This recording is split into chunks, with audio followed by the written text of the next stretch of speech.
আদ্যাশক্তি মহামায়ার 10 মহাবিদ্যার অন্যতম রূপ হলেন মা তারা। সনাতন ধর্মে বিশ্বাস করা হয় এই তিথিতে মা তারা কৌশিকী রূপ নিয়ে শুম্ভ ও নিশুম্ভ নামে দুজন দুরাচার অসুরকে বধ করেছিলেন। আমাদের হিন্দু ধর্মে প্রত্যেকটি অমাবস্যা তিথিকেই গুরুত্ব দেওয়া হয়েছে। শক্তি সাধনার অন্যতম দিন হিসাবে প্রতিটি অমাবস্যাকেই গণ্য করা হয়। এরকমই বছরের অন্যতম একটি অমাবস্যা হল কৌশিকী অমাবস্যা তিথি। আজ এই ভিডিওর মাধ্যমে আমরা জেনে নেব কৌশিকী অমাবস্যার শুভক্ষণ এবং মাহাত্ম্য।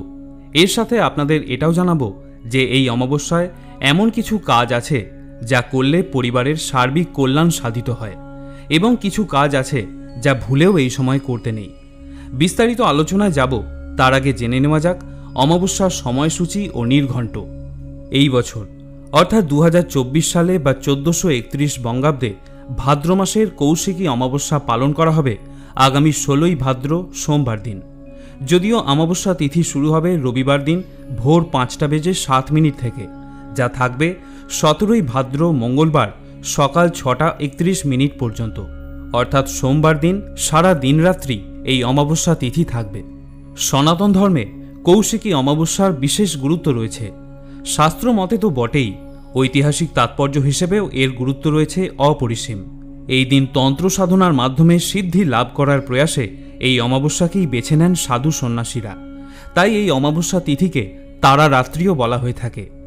সাধারণ শাক্ত বাঙালিদের কাছে মা কালী অত্যন্ত অপরিহার্য ও কাছের দেবী। কালীর রয়েছে বিভিন্ন রূপ। মা কালীর প্রতিটি রূপকেই বিশেষভাবে আরাধনা করেন বাঙালিরা। ভাদ্র মাসের প্রথম অমাবস্যাকে কৌশিকী অমাবস্যা বলা হয়। প্রচলিত বিশ্বাস অনুযায়ী কৌশিকী অমাবস্যা তিথিতে বিশেষ পুজো ও রীতি মেনে দ্বারকা নদীতে ডুব দিলে বা স্নান করলে মোক্ষ লাভ করা সম্ভব হয়। এমনকি কুম্ভ মেলায় সিদ্ধি লাভের সমান পুণ্য পাওয়া যায়।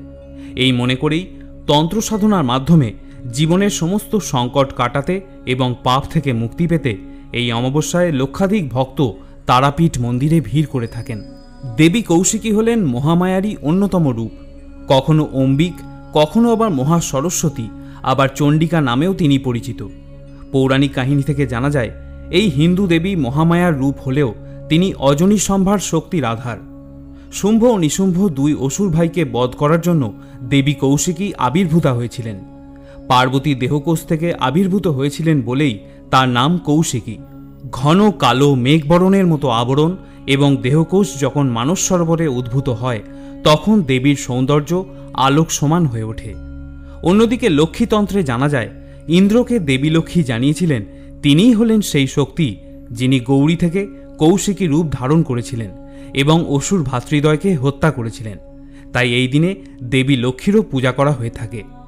স্কন্দ পুরাণে দেবী কৌশিকীর মাহাত্ম্য বর্ণনা করা হয়েছে। শ্রী শ্রী চণ্ডীতে বর্ণিত মহা সরস্বতী দেবীর কাহিনীতে বলা আছে, পুরাকালে একবার শুম্ভ ও নিশুম্ভ কঠিন সাধনা করে ব্রহ্মাকে তুষ্ট করেছিলেন।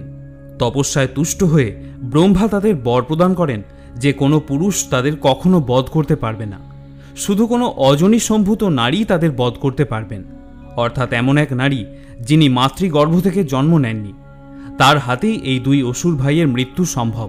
কিন্তু পৃথিবীতে এমন নারী কোথায়?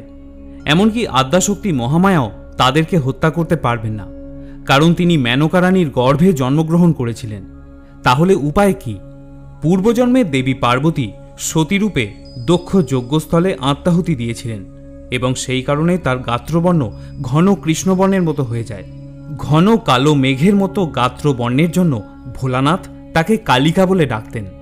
এদিকে ব্রহ্মার বলে বলিয়ান অসুর ভ্রাতৃদ্বয় অর্থাৎ শুম্ভ ও নিশুম্ভ দেবতাদের ওপর ক্রমাগত আক্রমণ করতে শুরু করল। ভীত ও সন্ত্রস্ত হয়ে সমস্ত দেবতারা তখন কৈলাসে গিয়ে শিবের শরণাপন্ন হলেন। দেবাদিদেব মহাদেব তখন সমস্ত দেবতাদের সামনেই পার্বতীকে বললেন, কালিকা, তুমি ওদের উদ্ধার করো।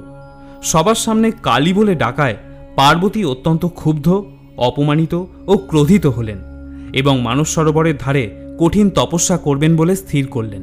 তপস্যা শেষ হলে শীতল মানস সরোবরের জলে স্নান করে নিজের দেহের সব কালো পরিত্যাগ করলেন এবং পূর্ণিমার চাঁদের মতো গাত্রবর্ণ ধারণ করলেন। ওই কালো কোশিকাগুলি থেকে এক অপূর্ব সুন্দর কৃষ্ণবর্ণ দেবীর সৃষ্টি হল। ইনি হলেন দেবী কৌশিকী। এই দেবী কৌশিকী অমাবস্যা তিথিতে শুম্ভ ও নিশুম্ভকে হত্যা করলেন। তাই এই অমাবস্যার আরেক নাম কৌশিকী অমাবস্যা। এই অমাবস্যা তিথিতে শ্রদ্ধা ও ভক্তি নিয়ে মায়ের কাছে যা প্রার্থনা করা হয়, মা ভক্তের মনোবাঞ্ছা পূরণ করে থাকেন। আসন্ন অমাবস্যার দিন যদি আপনি মায়ের কাছে প্রার্থনা করতে চান বা পূজা করতে চান, তাহলে ভিডিওটি শেষ পর্যন্ত দেখুন। আপনাদের জানাবো কৌশিকী অমাবস্যার দিন কোন সময় মায়ের পূজা করা উচিত, মায়ের পূজা ঘরোয়া উপায়ে কিভাবে সম্ভব, এবং সর্বোপরি এই দিনে মায়ের পূজাকে কেন এত গুরুত্ব দেওয়া হয়। যদি আপনি মায়ের পূজা করতে চান বা মায়ের উদ্দেশ্যে প্রার্থনা করতে চান, তার জন্য উপযুক্ত সময় হল সোমবার মধ্যরাত্রি, কারণ সোমবার দিন অহোরাত্র এই তিথি থাকছে। আর যদি মধ্যরাত্রে পূজা করতে অসমর্থ হন, তাহলে সন্ধ্যার পর মায়ের কাছে পূজা নিবেদন করতে পারবেন। এই পূজা আপনি বাড়িতে বা বাড়ির নিকটস্থ যে কোনো মন্দিরেও করতে পারবেন। মায়ের মূর্তি, ছবি, এমনকি পদযুগল সামনে রেখেও এই পূজা আপনি করতে পারবেন। এই দিন নির্জলা উপবাস রেখে পূজা করার বিধান রয়েছে, তবে ফলাহার করেও আপনি এই ব্রত রাখতে পারেন। নির্জলা হলে তা খুবই উত্তম। কিভাবে বা কোন উপাচারে মায়ের পূজা করবেন তা জানার আগে আপনাদের প্রথমেই জানিয়ে রাখি কৌশিকী অমাবস্যাকে কেন এত গুরুত্ব দেওয়া হয়। তন্ত্র সাধনার জন্য সাধারণত জ্যোতিষীরা অমাবস্যার রাতকেই বেছে নেন, তেমনই একটি হল কৌশিকী অমাবস্যা। কথিত আছে সাধক বামাখ্যাপা এই কৌশিকী অমাবস্যাতেই সিদ্ধি লাভ করেছিলেন।